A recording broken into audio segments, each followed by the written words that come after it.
Pride and Prejudice by Jane Austen is one of the most beloved and enduring novels ever written. Published in 1813, the book explores love, marriage, class, reputation, family, social expectations, pride, misunderstanding, and personal growth. Although it was written more than 2 centuries ago, the novel remains deeply relevant because it examines human behavior with extraordinary intelligence, humor, and psychological insight. At first glance, Pride and Prejudice may appear to be simply a romantic story about relationships and marriage in English society. But beneath its elegant dialogue and social interactions lies a sharp critique of vanity, arrogance, superficial judgment, and the pressures society places on individuals, especially women. The novel centers on Elizabeth Bennet, one of literature's most admired protagonists. Elizabeth is intelligent, witty, emotionally perceptive, independent-minded, and unwilling to conform blindly to social expectations. Unlike many women of her time, Elizabeth values genuine respect, emotional connection, and personal integrity more than wealth or status alone. This immediately makes her different from many people around her. Elizabeth lives with her family in rural England. Her parents have 5 unmarried daughters, and because of inheritance laws, the family estate cannot pass to the daughters after the father dies. Instead, it will go to a distant male relative. This creates enormous pressure surrounding marriage. For many women in that society, marriage was not merely romantic. It was economic survival. A good marriage could provide financial stability, social protection, and security. A poor marriage, or no marriage at all, could lead to vulnerability and dependence. Jane Austen uses this social reality to explore how money, class, and gender shape human relationships. Another important character is Mr. Darcy, a wealthy landowner whose first impression creates much of the novel's tension. At a social gathering, Darcy appears proud, distant, cold, and dismissive. He refuses to dance with Elizabeth and behaves awkwardly among people outside his immediate social class. Elizabeth quickly forms a negative opinion of him. This introduces the novel's central theme, the danger of judging people too quickly. The title itself reflects the flaws both characters must overcome. Darcy struggles with pride. Elizabeth struggles with prejudice. Darcy's pride comes partly from his social status, wealth, and upbringing. He has been raised in an environment where class distinctions matter deeply. Elizabeth's prejudice develops because she trusts her first impressions too confidently. She believes she understands Darcy's character completely long before she truly knows him. This psychological realism makes the novel timeless. Human beings constantly form rapid judgments based on limited information, appearance, emotion, pride, insecurity, or social influence. Much of the novel explores how misunderstanding develops from these tendencies. Another major theme is the difference between appearance and reality. Several characters appear admirable at first, but later reveal selfishness, dishonesty, or superficiality. Others initially seem arrogant or unpleasant, but later show depth, integrity, and kindness. Austen repeatedly reminds readers that first impressions can mislead. One important example is George Wickham. Wickham appears charming, attractive, friendly, and emotionally open. Elizabeth initially trusts him because he flatters her biases against Darcy. Wickham tells Elizabeth a story portraying Darcy as cruel and unjust. Because Elizabeth already dislikes Darcy, she accepts Wickham's version easily. This demonstrates an important psychological truth. People often believe information that confirms existing opinions. Bias shapes perception. Austen understood human psychology remarkably well long before modern psychology existed formally. As the story progresses, Elizabeth gradually discovers that Wickham is irresponsible, manipulative, and morally weak, while Darcy proves far more honorable than she originally believed. Another major theme is personal growth. One reason Pride and Prejudice remains so respected is that both Elizabeth and Darcy genuinely change. Neither character remains emotionally static. Darcy learns humility. Elizabeth learns self-awareness. They become better people through confronting their flaws honestly. This distinguishes the novel from simpler romances where characters remain unchanged. Austen suggests healthy love requires growth, not merely attraction. Darcy's transformation is especially important. Initially, he struggles socially, appears emotionally reserved, and behaves condescendingly toward people outside his social circle. But he gradually learns to act with greater openness, kindness, and humility. Importantly, Darcy's growth comes not from abandoning dignity, but from recognizing the harm arrogance can create. Elizabeth's growth is equally significant. She prides herself on her intelligence and judgment, but eventually realizes she has misread important people and situations. This realization deeply embarrasses her.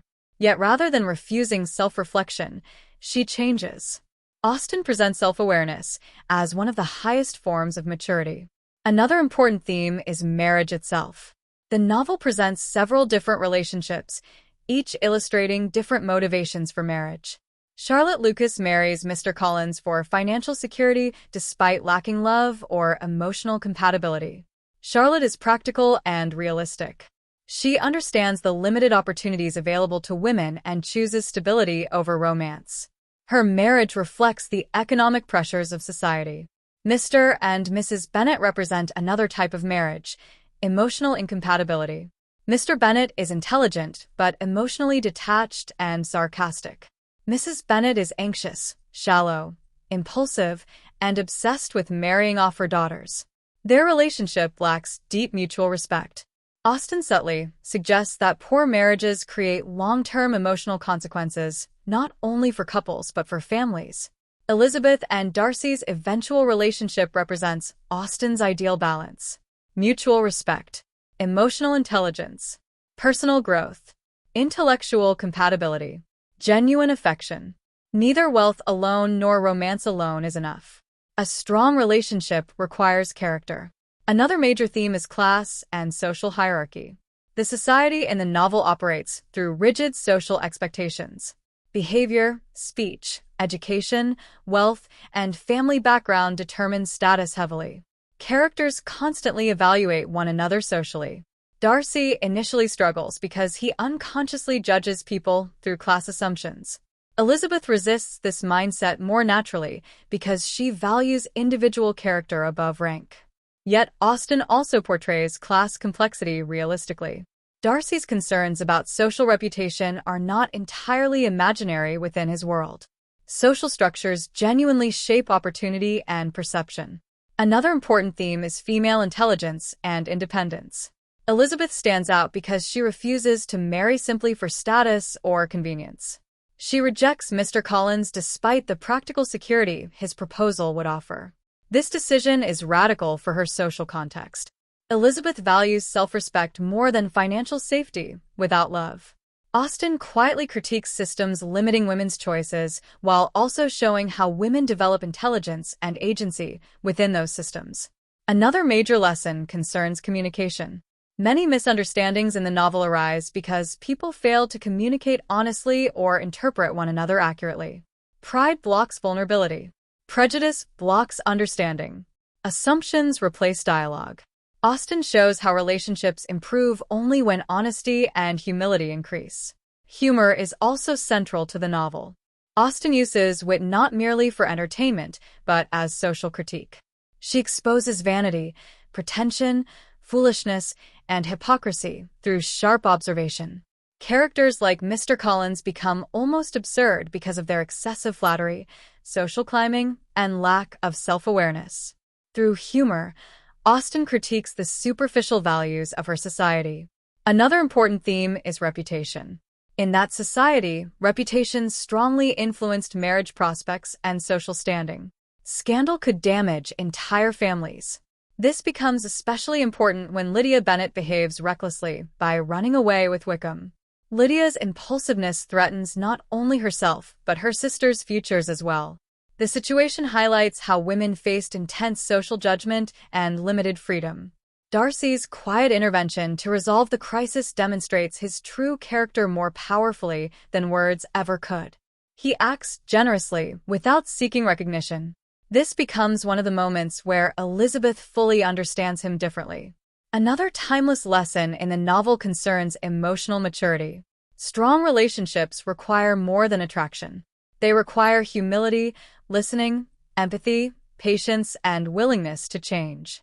Both Elizabeth and Darcy must confront uncomfortable truths about themselves before genuine connection becomes possible. How can someone apply the lessons of Pride and Prejudice today? First, avoid judging people too quickly. Second, recognize how bias shapes perception. Third, value character more than status or appearance.